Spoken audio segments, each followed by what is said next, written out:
Amis des sciences et de l'industrie, bonjour. On se retrouve pour parler des dernières nouvelles des labos.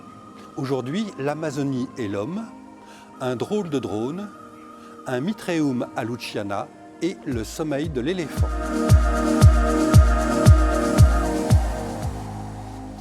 Bien que rongée par la déforestation, nous imaginons encore l'Amazonie comme une immense jungle impénétrable et sauvage. Cependant, une étude parue le 3 mars dans la revue Science nous la révèle sous un nouveau jour. Elle suggère que les hommes ne sont pas étrangers à son développement. Ils auraient joué par le passé un rôle important et durable sur la diffusion des espèces végétales dans tout le bassin amazonien, influençant ainsi sa biodiversité. En Amazonie, la domestication des plantes a commencé il y a plus de 8000 ans. Pour mieux comprendre ses effets, une équipe internationale a analysé un ensemble de données prélevées sur 1170 parcelles forestières et plus de 4000 espèces végétales. Parmi elles, ils ont pu identifier 85 espèces connues pour avoir été domestiquées par des peuples précolombiens pour la nourriture, l'habitat ou des utilisations diverses. Les chercheurs ont constaté que sur tout le bassin amazonien, ces espèces étaient 5 fois plus fréquentes que les espèces sauvages. La forêt tropicale d'aujourd'hui est donc façonnée par des arbres qui ont été cultivés par des peuples autochtones il y a des milliers d'années. Certaines des espèces d'arbres abondantes dans les forêts amazoniennes, comme le cacao, l'açaï et la noix du Brésil, sont probablement courantes parce qu'elles ont été plantées par des peuples qui y vivaient bien avant l'arrivée des colons européens. Les chercheurs ont également superposé ces données récoltées à une carte répertoriant plus de 3000 sites archéologiques, dont certains récemment découverts au plus profond de la forêt. Ils ont ainsi constaté que les espèces domestiquées les plus communes et les plus diversifiées étaient concentrées dans les forêts proches de ces sites. Ainsi, l'étude de la variété des plantes permet de comprendre un peu mieux l'histoire du peuplement de l'Amazonie. S'il s'agit du plaisir de piloter, la création de la société russe Oversurf n'a pas de rival pour l'instant. Elle présente un curieux engin qui ressemble à un croisement entre une moto et un drone à 4 hélices. L'entreprise Oversurf, spécialisée dans les drones grand public, a voulu se lancer dans la conception de véhicules volants. C'est chose faite avec le prototype du Scorpion 3 qui a été dévoilé en vidéo. L'engin est composé de 4 hélices qui lui permettent de s'élever tel un drone à 10 mètres du sol et de se déplacer à la vitesse de 50 km/h. Il est totalement électrique et peut soulever un poids de l'ordre de 120 kg. Scorpion 3 se veut pour l'instant destiné aux sports extrêmes, avec un objectif à moyen terme de devenir un mode de transport monoplace standard.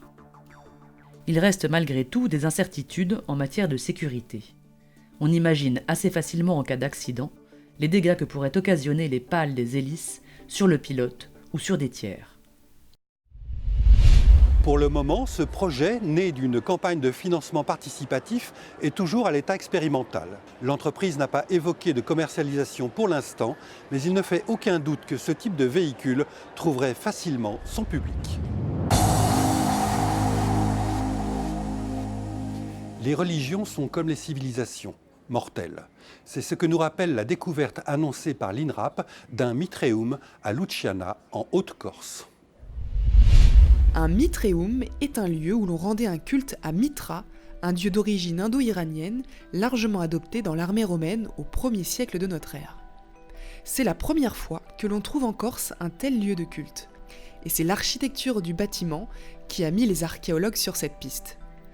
D'abord, une salle rectangulaire constituée d'un couloir central surcreusé, bordé de 2 longues banquettes de 1,80 m de largeur. En vis-à-vis, 2 niches voûtées en briques sont aménagées dans l'épaisseur des banquettes. L'une d'elles contenait encore 3 lampes à huile intactes. À l'extrémité du couloir devait se dresser le bas-relief de marbre représentant Mitra, coiffé de son bonnet phrygien et sacrifiant un taureau. 3 fragments de ce bas-relief brisé ont été retrouvés à ce jour par les archéologues. D'autres éléments en marbre ont été découverts, dont une tête de femme. 2 clochettes en bronze et de nombreuses lampes brisées pourraient relever d'un mobilier liturgique. Une plaque de bronze et une autre de plomb portent des inscriptions qui restent à déchiffrer. Concurrent du christianisme, le mitraïsme est fortement combattu puis interdit par l'empereur Théodose en 392. Le sanctuaire de Luciana a été détruit dès l'Antiquité. Autel de Mitra brisé, édifice détruit et comblé de gravats.